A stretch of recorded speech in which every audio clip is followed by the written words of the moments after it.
Bonjour à tous les amis, on se retrouve aujourd'hui pour une vidéo bien assez spéciale, puisqu'aujourd'hui on va faire une révision au BIA, car je vous ai déjà fait une petite vidéo, d'ailleurs je vous mets une petite fiche sur la présentation sur qu'est-ce que c'est le BIA. Donc si vous passez votre BIA cette année, ou si vous voulez même avoir des informations sur les avions, apprendre un petit peu à connaître les bases et tout ça, vous pouvez rester sur cette vidéo, car aujourd'hui on va réviser le premier chapitre du BIA. Et on est parti, je pense, direct avec cette vidéo. C'est parti.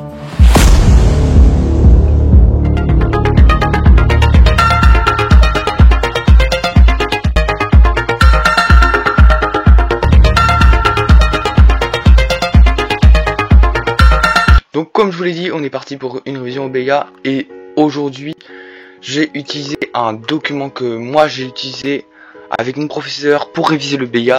On va faire le chapitre 1 en fait. Donc voilà, on est parti direct pour le chapitre 1.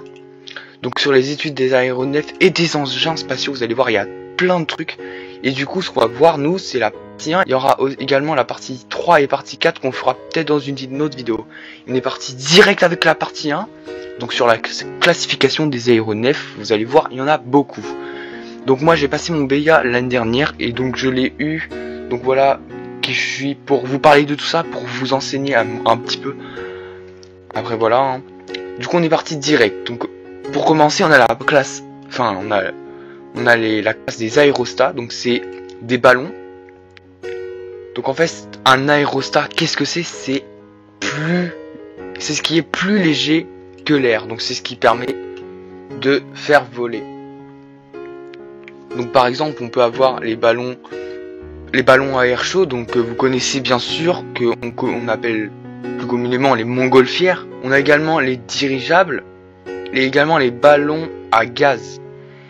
Donc voilà un peu pour les quatre ici. Donc voilà, les ballons captifs, les ballons à gaz, les ballons à air chaud, donc les montgolfières, et les dirigeables, donc les structures souples ou rigides. Et oui, parce que un dirigeable peut être souple ou il peut être avec une structure rigide. Donc les aérodynes. Donc c'est quoi? Donc c'est ce qu'on va voir tout de suite. Donc les aérodynes, donc ce sont les plus lourds que l'air, les non motorisés tout d'abord, et après on verra les motorisés. Donc tout d'abord les en non motorisés comme aérodynes, donc les plus lourds que l'air, on a les modèles réduits, donc tout ce qui est aéromodélisme, etc. On a, enfin non, parce que l'aéromodélisme c'est, ah oui, c'est qu'un aéromodélisme ça peut être, enfin c'est un modèle réduit mais qui peut être motorisé ou non. Mais là on a également, donc pour commencer, ceux qui sont, en fait ceux qui planent, où c'est pas des moteurs. Voilà, on voit bien que c'est bien aérodynamique pour passer, pour que l'air passe et pour que ça puisse voler. On a également les cerfs-volants, donc ça c'est très connu, on en voit bien souvent sur la plage, hein. On a les planeurs ultra légers, donc les PUL, ouais. Ensuite on a les parachutes, bon bien sûr ça aussi on les connaît, les parapentes et les deltaplanes. Donc ça fait partie des aérodynes. Donc on a, voilà, le deltaplane, bon ça j'aimerais bien en voir parce que j'en ai jamais vu encore, mais ça a l'air très très intéressant. Donc une chose que j'ai oublié, on classe les aéronefs, donc tout ce qui est dans l'espace aérien. Les aéronefs c'est ça en fait, c'est tout ce qui est dans l'espace aérien, en deux grandes catégories. Donc voilà, ceux qui sont plus lourds et ceux qui sont plus légers. Donc dans les aérodynes, vous allez voir qu'il y en a quand même pas mal. Puisqu'en plus on a les motorisés, et là alors là, il y en a plein. Donc à voilure fixe, donc on a le modèle réduit, comme je vous ai dit tout à l'heure. Donc lui oui c'est un motorisé. Donc lui par contre, comparé aux autres, il fonctionne avec un moteur. Vous pouvez chercher peut-être sur internet, ou même des fois près de chez vous, dans les champs ou dans les campagnes, il peut y avoir des trucs comme ça. Donc ensuite on a la classe des ultra légers motorisés, donc les ULM. C'est quand on parle d'ULM, on parle d'ultra légers motorisés. ULM. Et donc il y a 6 classes. Donc on a la classe 1, donc des paramoteurs, la classe 2 des pendulaires, la classe 3 des multi-axes. Donc voilà, hein, vous voyez un peu, c'est les avions que vous voyez la plupart du temps. La classe 4, on a les autogyres, donc vous verrez bien ce que c'est juste après. Regardez, voir la page suivante, je vous montrerai. Ensuite la classe 5, donc les aérostats, donc ce qu'on a vu juste avant. Et la classe 6, donc les hélicoptères ULM. Donc ça c'est toutes les classes des ULM. Juste avant on a vu les aérodynes et les aérostats. Et donc maintenant on voit les ULM, donc les différents types d'ULM que je vous ai tout dit ici. Donc voilà. Donc on est parti direct avec les avions. Donc les avions, on a tout d'abord les avions hélices. Donc vous avez sûrement vu déjà des avions comme ça. Mais sauf qu'ici, à la place d'être un réacteur comme ici, c'est une hélice. Donc voilà. Ici, l'avion à réaction, comme je vous ai dit. Donc ça vraiment c'est le plus répandu sur les grands aéroports. Donc les avions de voyage et tout ça. Donc ici on a l'autogyre, enfin vous pouvez voir. Donc ici on a on a comme l'hélicoptère des hélices. Et donc ici on a ce qui va le faire avancer. En fait un autogyre il décolle de la même façon qu'un avion. Voilà, c'est la petite particularité, vous allez voir, c'est différent un autogyre. Donc voilà, ensuite on a tout simplement l'hélicoptère. On a gyrodine, donc voilà, c'est avec des hélices ici. Ici on a le convertible ou hybride, donc ça, ouais, retenez que ça peut exister, mais voilà. Donc ensuite, très important, donc les compositions générales des aéronefs, donc ça, faut survoler vite fait. Hein. Du coup voilà, on connaît, il y a le moteur, ici on a la casserole d'hélice. Ah oui, parce que il vise, ok, ici. Et du coup, ici, on a la pale d'hélice, donc une pale. Ici, on a les roulettes de nez. Ok. Qu'est-ce que je pourrais vous dire d'autre? Le haubans, là, ici. Ouais, ça aussi, c'est un petit peu important, quand même, retenez-le. Ici, on a les feux verts. Donc, le feu vert, toujours à droite. Et le feu rouge, toujours à gauche. Et à l'arrière, voilà, on a un feu blanc. Exactement. Donc... Ensuite, l'aileron baissé.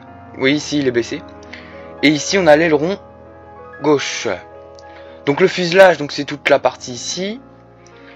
Les volets, oui, ici c'est les volets hyper sustentateurs qui permettent d'augmenter le coefficient de portance. Donc voilà, on a d'autres trucs comme la dérive, donc le rotating. Voilà,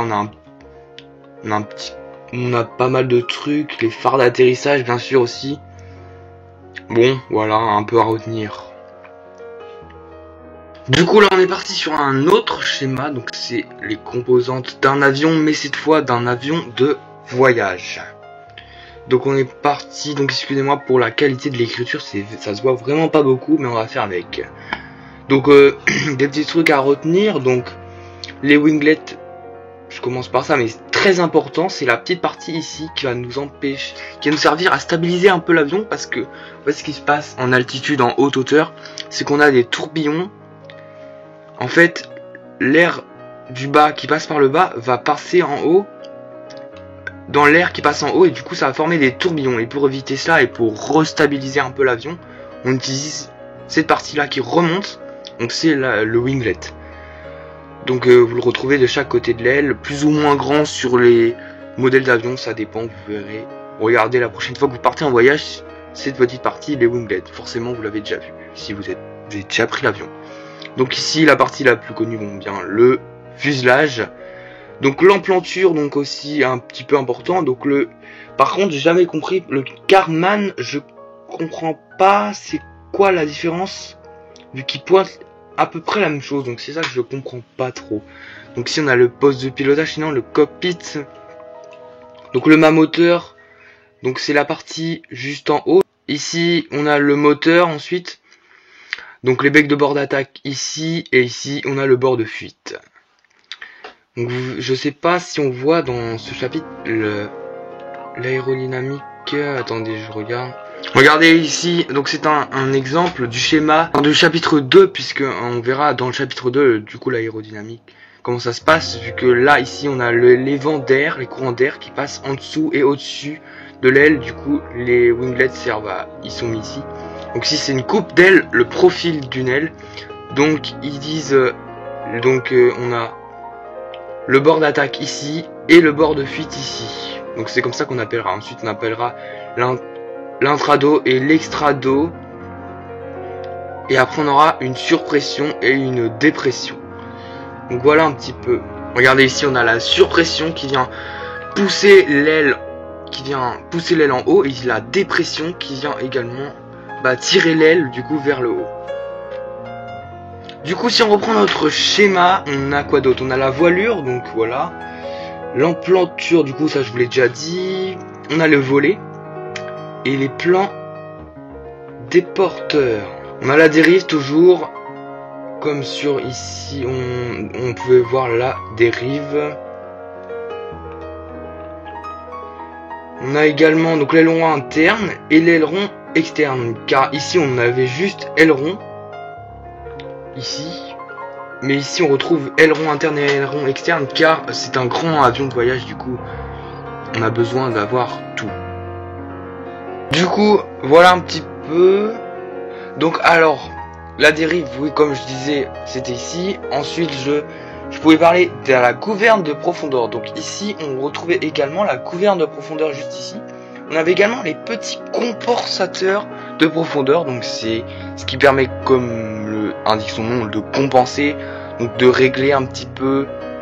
En fait, je crois ça dépend, mais ça peut être automatique, et comme ça rééquilibre l'avion en cas où il y aurait des perturbations où l'avion pourrait être déstabilisé. Donc ensuite, qu'est-ce qu'on avait? On n'a pas la gouverne de direction, mais regarde ici, on peut retrouver la gouverne de direction. Donc c'est le petit truc à l'arrière qui peut bouger de chaque côté pour faire incliner l'avion soit de ce côté-là, soit de ce côté-là. Et la gouverne de profondeur, ce qui peut le faire monter ou descendre. Et ici, les ailerons, ce qui peut bien sûr le faire tourner. Donc je peux pas représenter ça avec ma souris, mais il tourne comme ça en fait. Donc je pense que j'ai fait le tour. Et ici, le saumon, je crois que je vous l'ai pas dit tout à l'heure. Donc c'est ce qu'il y a en bout d'aile, c'est simple, c'est ce qui reste fixe comparé à l'aileron et au volet. Et bien sûr, ici ça reste fixe également. Donc voilà un petit peu pour ces définitions, ces vocabulaires en aéronautique sur les avions que vous devez...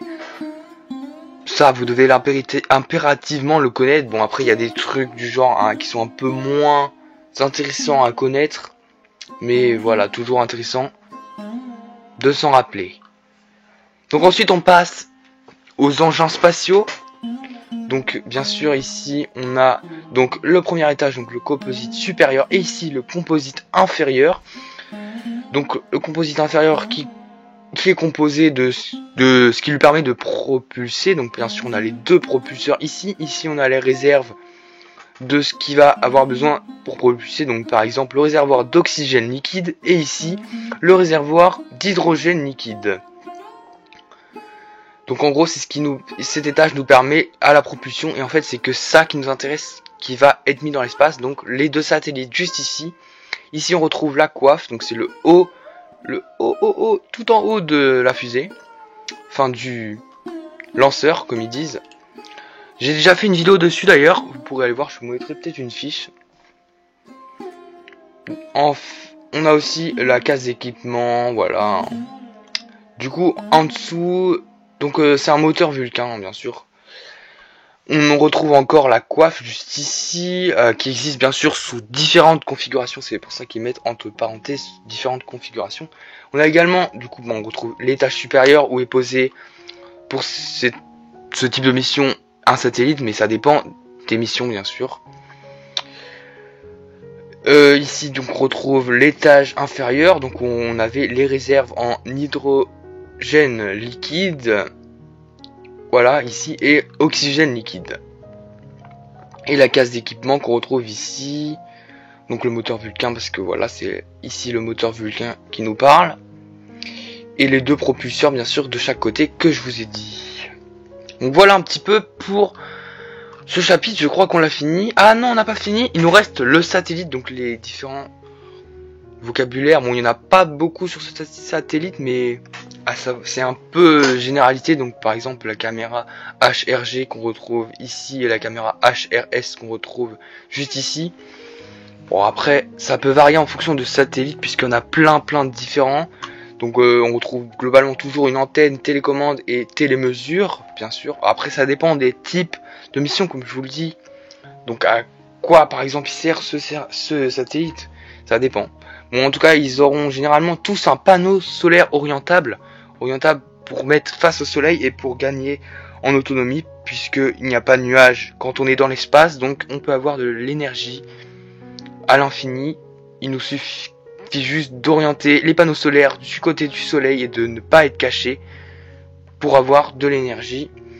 Donc on a la tuyère de propulseur, donc ce qui permet de restabiliser au cas où on voudrait remettre sur un bon axe le satellite. On a les radiateurs, voilà, après antenne Doris ici il y en a 2, et le 5 il pointe quoi? Il pointe les radiateurs aussi, voilà. Instrument végétation, ça je comprends pas trop ce que c'est, mais voilà. Donc voilà, après ici ça nous parle des objets, des débris spatiaux, etc. Bon, voilà, pas très important à connaître. Et donc on va s'arrêter là pour cette vidéo. On fera la partie 2 sur les cellules la prochaine fois, donc les différentes forces, etc. Donc voilà pour cette petite vidéo sur ce petit chapitre 1 des études des aéronefs et des engins spatiaux. Ce qui était très intéressant, mais il faudra que je vous fasse le plus vite possible une vidéo sur l'aérodynamique, parce que c'est bien important pour le BIA, et je trouve que c'est plus important. Bon, après ici on a vu les différentes classes d'avions, etc. C'est important aussi. Donc voilà, j'ai beaucoup galéré à faire cette vidéo. C'était la première fois que je faisais un de ce style là, mais je comprends pas. J'ai quelques petits problèmes à régler pour ce genre de vidéo, mais je vais essayer de les régler de mon coin tout seul. Sur ce, j'espère que cette vidéo vous aura plu et sera intéressante pour vos révisions au BIA. Voilà, et j'espère que je vous aurai vraiment aidé, parce que moi j'aurais voulu avoir des vidéos explicatives. Bon, après, comme je vous le dis, moi je survole vraiment, mais après à vous de, si vous voulez faire pause sur n'importe quel moment de la vidéo pour rechercher mieux, pour plus regarder en profondeur. Et sinon il y a plein d'autres vidéos sur YouTube, bien sûr j'ai pas été seul, hein. Il y a plein de vidéos explicatives et intéressantes, il y en a qui corrigent des sujets de BIA. Il y a également un site si vous voulez vous entraîner aux anciens sujets de BIA. Mais voilà un petit peu pour cette vidéo. Allez, on se retrouve la prochaine fois, peut-être pour une autre vidéo de préparation au BIA, ou alors une autre vidéo, on verra au moment venu. Bon, allez, à plus.